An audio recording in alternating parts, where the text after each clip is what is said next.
anh em nó cháu nhau lúc nào nó ngồi nhau luôn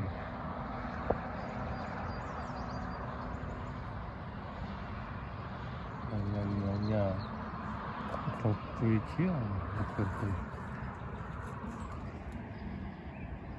không có gì đâu mưa mưa chạy lòng gì mắc này rồi nó ngồi như lề lề luôn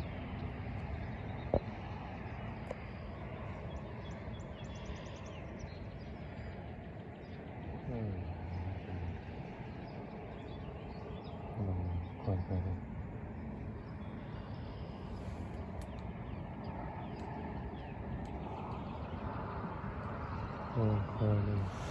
cái nó này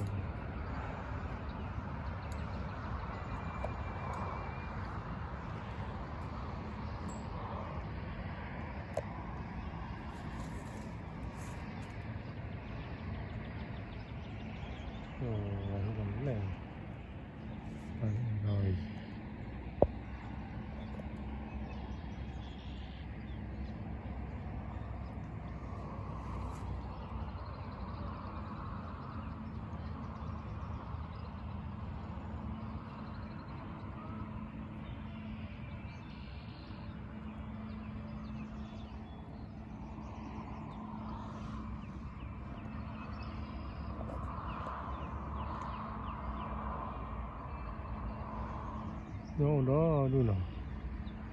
cái được phải vào mềm mềm ba tỏi gì đâu nào ba tỏi cái gì đó nó thật đấy ok bye bye